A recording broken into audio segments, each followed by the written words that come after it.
As pessoas ajudaram a servir a comida e a lavar a louça, e todo mundo foi educado. Na hora de dividir o único banheiro da casa, conta Christine. A multidão ficou lá por 2 noites. Alguns permaneceram até o ano novo.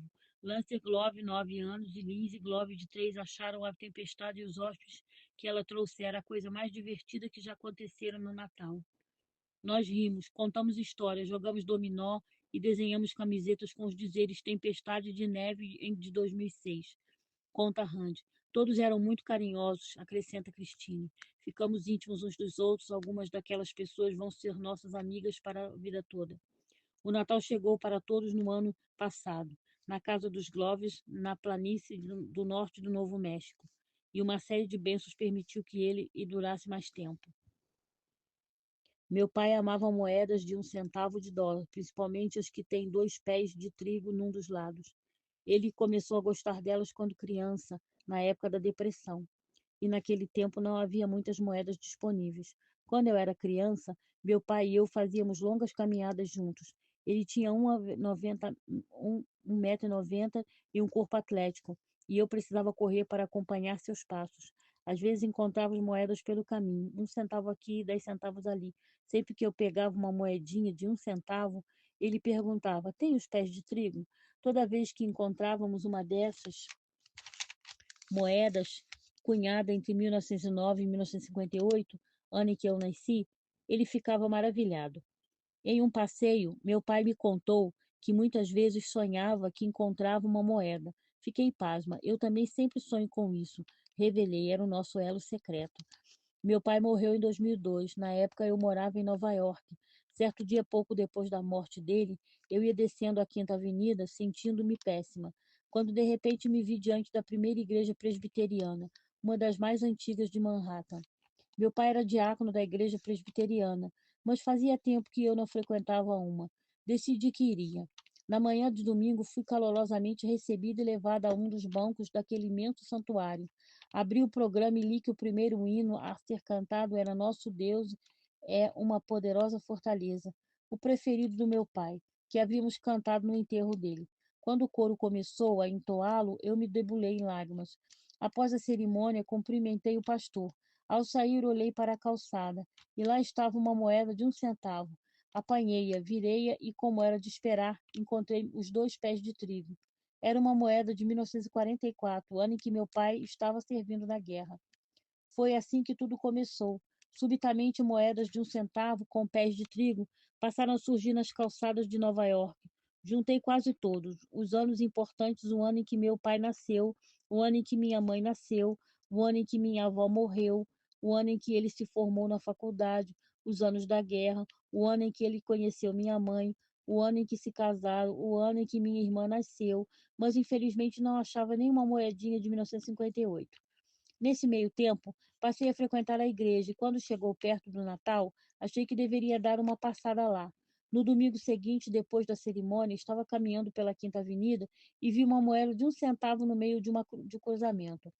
Essa não, pensei, a rua era movimentada e os carros iam de um lado ao outro a toda. Será que devo arriscar?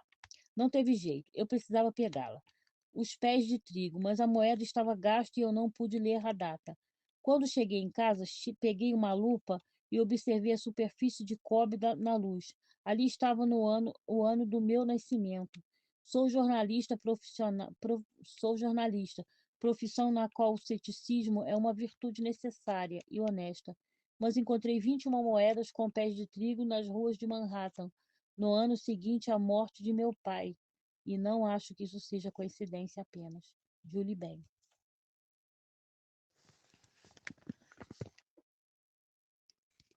Irmãos de Sangue, por Peter Kerezites. Depois de 3 meses de cerco das forças sérvias, em 1991, os croatas que defendiam Vukovar, antiga e bela cidade às margens do rio Danúbio, finalmente se renderam. Milhares de pessoas já haviam morrido, mas os invasores não tinham aplacado a sede de sangue. Vai ter carnificina, vamos abater os croatas, cantavam os paramilitares ao marcharem pela cidade. Eles cumpriram a palavra. Centenas de croatas foram capturados, espancados e assassinados.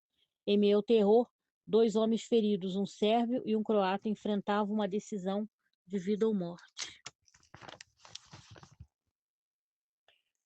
O padre Milovan Sijakovic adorava morar em Vukovar e pescar no Danúbio. Seus amigos se divertiam contando a história de quando ele havia passado um dia inteiro numa árvore sobre o rio. Eu me sentia uma garça, brincaria ele mais tarde. Seu colega de pesca fora buscar cerveja com o barco e só se lembrou dele à noite. Vukovar, situada na atual fronteira com a Sérvia, tinha orgulho de suas histórias multiétnica. O sacerdote, conhecido como Padre de Joko, era o símbolo da simpatia da cidade.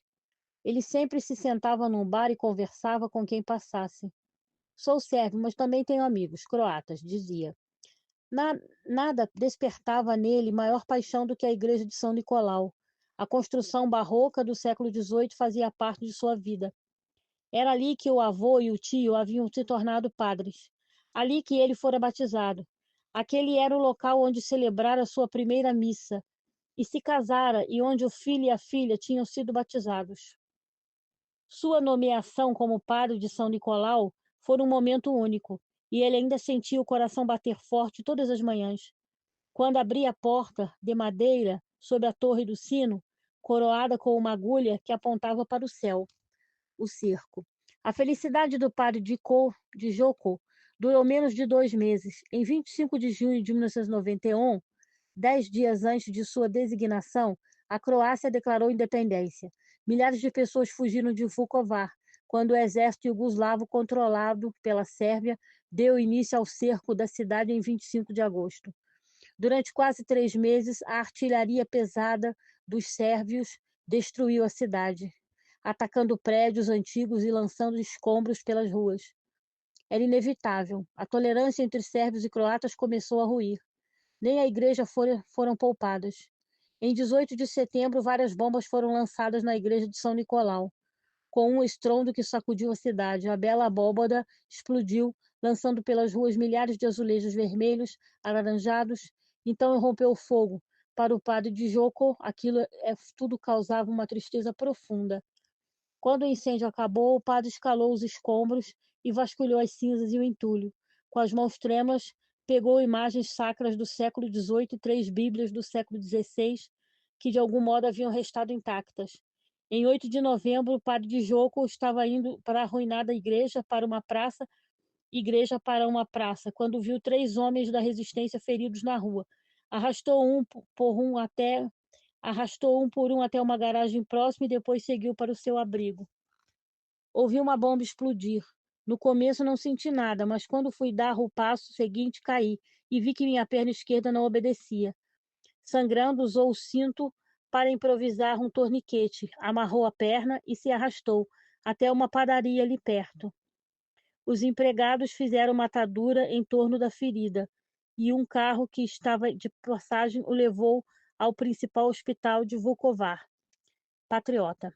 Miro Balog era um croata de 28 anos, simpático, de sorriso fácil, fervorosa devoção à sua terra natal. Nascida e criada em Santenica, Djakovačica, a 65 quilômetros de Vukovar, Miro cresceu cercado de muito amor e pouco dinheiro. Os 6 irmãos e as 4 irmãs faziam os próprios brinquedos com o que encontravam, desde ferraduras até pedaços de pau. Assim não foi surpresa que ele crescesse com talento para a mecânica. Depois de deixar a escola, Miro se dedicou à construção de navios e, assim como milhares de outros croatas, foi trabalhar na Alemanha. 2 vezes por ano, 2 de seus irmãos se juntavam a ele para serviços temporários. As histórias que contavam do crescente nacionalismo sérvio o enchiam de apreensão. Quando o exército iugoslavo invadiu Vukovar, Miro regressou para ajudar a defender sua terra. E ingressou no pelotão comandado por seu irmão, Vatko. As condições eram péssimas, com cerca de 2.000 homens mal armados contra 36.000 soldados e paramilitares sérvios, que dispunham de tanques, navios de guerra e aviões de bombardeio. Os integrantes do pelotão de Miro viviam como ratos entre os escombros, pegando comida onde podiam e fazendo emboscadas para rechaçar os sérvios. Em 2 de outubro, uma bomba matou Vlatko. Os voluntários elegeram Miro substituto do irmão, e a guerra de Vukovar prosseguiu. Nas comunicações de rádio, Miro usava o codinome Beretka. Beretka era uma palavra com a qual os sérvios aos poucos se familiarizaram, à medida que o pelotão ia frustrando suas investidas.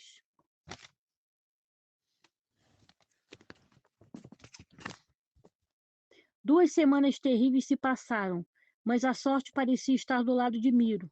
Durante uma batalha, uma bala furou seu capacete e ele caiu no chão imóvel. Então, inacreditavelmente, começou a se mexer e se levantou. O impacto o havia nocauteado, mas deixara apenas uma ferida superficial no couro cabeludo. Em 9 de novembro, entretanto, a sorte de Miro acabou. Quando ele fazia patrulha num Fiat 600, os sérvios jogaram uma granada no carro. Os estilhaços da granada perfuraram sua coxa esquerda e destruíram 9 centímetros de osso. Caído entre os destroços, ele sentiu o cheiro da própria carne queimada. Por irônico que possa parecer, os estilhaços incandescentes haviam cauterizado parcialmente a ferida, impedindo uma hemorragia. Enquanto ele esperava a ambulância, que demorou 2 horas, Miro foi levado ao hospital, cujo subsolo fora transformado em ala de emergência, mas precisou aguentar mais 2 horas até ser operado. Nem o hospital fora poupado da destruição. Uma bomba devastou parte de uma ala. Outra atravessou 5 andares, caindo aos pés de um paciente no abrigo do subsolo, mas não explodiu. Os médicos e enfermeiros, no entanto, continuavam trabalhando, realizando cirurgias de emergência e até partos. 15 bebês tinham nascido. Enquanto aguardava a operação, Miro via companheiros feridos ter os membros amputados. Quando chegou sua vez, quase delirante, pegou o revólver e disse: "Não amputem minha perna, ou matarei vocês e a mim." Aparafusando um aparelho de aço inoxidável ao osso da coxa, os cirurgiões conseguiram salvar a perna. Gangrena. Era para ali que o padre de Kovo, a perna ensanguentada, ainda amarrada com o cinto, também havia sido levado. Mas a perna gangrenou e, para salvar sua vida, os médicos tiveram de amputá-la. No dia 14 de novembro, quando no dia seguinte o padre recobrou a consciência, ouviu alguém lhe perguntar: "Você fuma?" Seus olhos se voltaram para o jovem musculoso de sorriso aberto. "Fumo", respondeu ainda grogue. Miro e seu irmão Zivonko, que havia se ferido de leve na explosão do carro, tinham o mesmo senso de humor irônico do padre. Se um deles gemia de dor, os outros diziam: "Isso não é nada, meu caso é muito pior." Quando os companheiros de Miro trouxeram água em enlatados para aqueles homens famintos, eles dividiram tudo com o padre de Joko. Um soldado croata que de visita ouviu Miro chamar padre de Joko e perguntou: "O senhor é padre ortodoxo?" "Sou." "Vão matá-lo. Eu encontrei um revólver na sua casa." "Impossível, eu nunca tive uma arma." "Estive na sua casa, atrás da igreja ortodoxa, e vi o revólver." Outro paciente croata interveio: "Eu conheço o padre de Joko, e ele nunca teve nenhum canivete." O soldado saiu. "Se eu tivesse dito algo errado, quem sabe o que teria acontecido?" suspirou o padre. "Padre de Joko, nada teria acontecido", disse-me, agitando sua arma no ar. Padre de Joko. "Nada teria acontecido", disse Mira, agitando sua arma no ar. Fazenda de porcos. No raiar do dia seguinte, à rendição de Vukovar, o exército sérvio invadiu o hospital. Os pacientes que conseguiam andar foram instruídos a entrar em alguns ônibus para saírem da cidade. Zivonko deixou todo o seu dinheiro com Miro e se foi.